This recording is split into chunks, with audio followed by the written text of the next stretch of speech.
So welcome back. It's Robert Kiyosaki with my dear friend's daughter here, Alexa.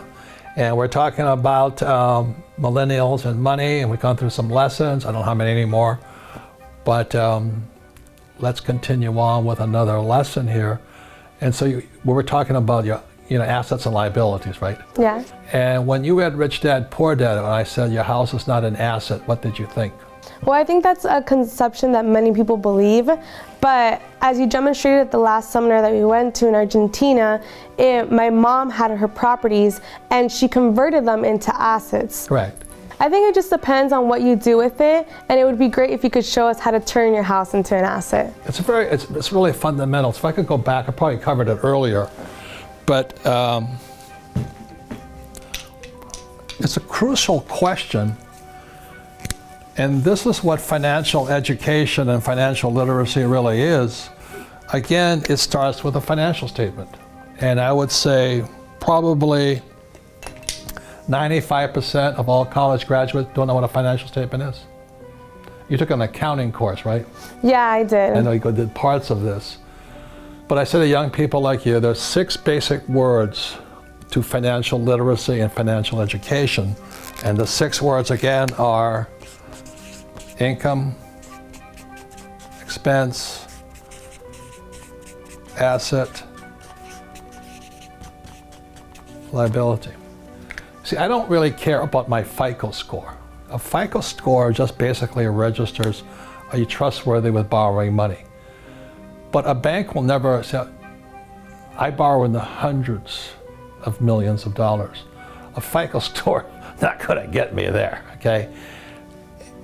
And so it's kind of a ruse. I mean, it's important, but not for me. So these are the 4 words, income, expense, asset, liability, and the last 2 words are the words cash flow. And that's why the game is called cash flow. And the secret to being rich is not a college education, but can you control cash flow? And this is what cash flowing looks like. So this here, I need this, income, expense, asset, liability. Again, this is, you get a job. And this was my poor dad, go to school, get a job, get your PhD. And so this here is cash flow. So the income comes in and it goes out this way. First line of expense is tax. So this is a poor person's cash flow pattern. It's not how much money you make. Most people, I don't care if you have a PhD or no school at all, but they can't control the cash flowing out through their expenses. And so that's why people like Susie Orman say, cut up your credit cards, live below your means, because you're a spendaholic. So that's a poor person. This is a middle class person's cash flow pattern. And this is where the house comes in. First thing, most kids do when they get pay raise and all that, they buy themselves a bigger house. Oh, my house is an asset. Now, who tells you that? Your real estate agent, of course. Yeah. Right? Because they want to give you this false sense of security while you're getting screwed. Exactly. But when you look at what happens with a house, a personal residence, something I live in, the money comes in and goes out, and this is middle class, but it also goes out through a mortgage payments. Oh, but I don't have a mortgage. You still have taxes. You still, Hawaii just raised the property taxes on me, which is probably what I'm going to sell. I'm going to get out of Hawaii. But you have taxes and you have upkeep. So money's always flowing out. So that's why your house is not an asset, is because it's taking money from your pocket. So very simply said, assets put money in my pocket, liabilities take money from my pocket. And then this here is, so I'm not saying don't buy a house, but here is a house that I've got. And I started when I was 25, bought my first house, and it was an apartment, it was an investment property. I didn't live in it, I rented it out, and it put money in my pocket. So very simple, the definition of asset and liability is not the house or this, it's cash flow. Where is the cash flowing? So as a young person, And to all millennials, or if you're old, financial intelligence is the ability to control cash flow. And that's what they don't teach you at school. They tell you to go to school, get a job. First thing is tax. You know, you'll pay, most of your money will go out through taxes in your lifetime. And then they tell you to buy a house and a car. A car is an asset. No, a car is a liability. You got insurance, gas, upkeep, and all this. Now, if you buy a taxi car, it could be an asset. It's cash flow. And that's very simply it. So this is a poor person. Money goes out. There's a lot. We just interviewed some National Football League players who make millions of dollars in their 20s. And most of them are broke in 2 years because they can't control cash flow. Intelligence, IQ, is can you control cash flow? Not your college degree. College degrees are important, but they're not going to teach you this. So the cash flow game trains you over and over and over and over again to get your money in here to get cash flow this way. So I started with this. It cost me $18,000. I paid for the credit card and I put $25 in my pocket. Okay? It's an infinite return because the cash flow paid for the mortgage, it paid the expenses, pays the operating costs, and I still made $25. Kim's first deal was the same. Hers wasn't $18,000, it was $50,000, $45,000. And they put $25 in her pocket. But Kim now owns 6,500 rental properties, and she pays no tax because the income comes from here. If you have a job, you pay tax, but income, the rich get richer because when you have asset income, taxes are less. You can get it down to zero if you want. But that's financial intelligence. But can you control cash flow? Okay. So say it again. Assets what? Assets put money into your pocket. Liabilities take money out of your pocket. And so as a young person, you just focus on that. So when you're buying a new house, you got to say, is this going to take money or put money? You buy an apartment house, is it going to take money or put money? That's it. That's it. It's cash flow. Six most important words for financial intelligence and IQ is income, expense, asset, liability, but it's really cash flow. Now, if I could bring up a more horrible subject, is do you think people can be assets or liabilities? I think they could be both, to be honest. So for most young people, they fall in love, they get married, they have kids. Is a child an asset or liability? A child is definitely a liability. Now, I'm not saying don't have kids, but you got to think the kid is expensive, and they don't get cheaper. They get more expensive every year.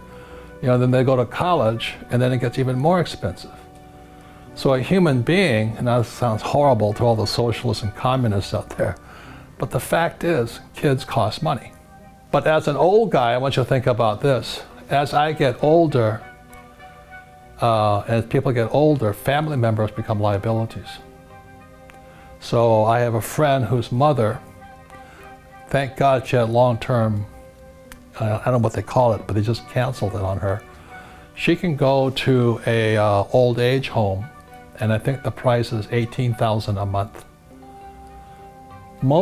So that if, as a young person, as your parents get older, the question is, can I afford to spend $20,000 a month on my mom or my dad's long-term health care?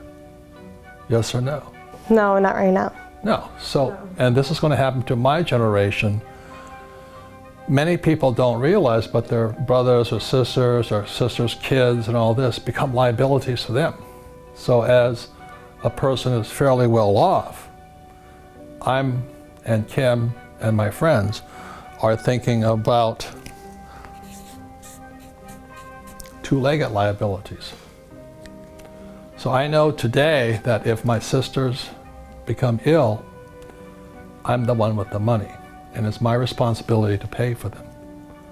Same as my brothers and their kids. So these are things that people don't think about a lot of times, is what happens not only as they grow up, but what happens as they age.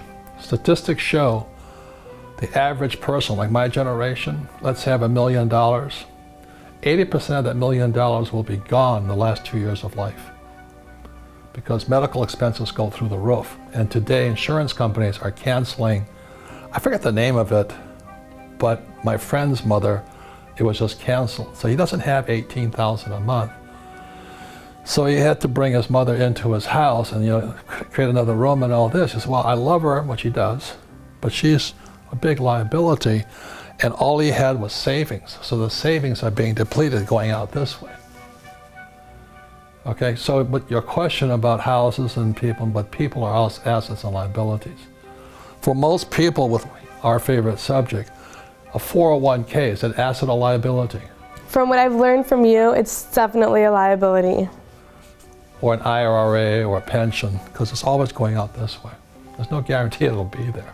So this is the basic of financial intelligence, financial literacy, stuff like this.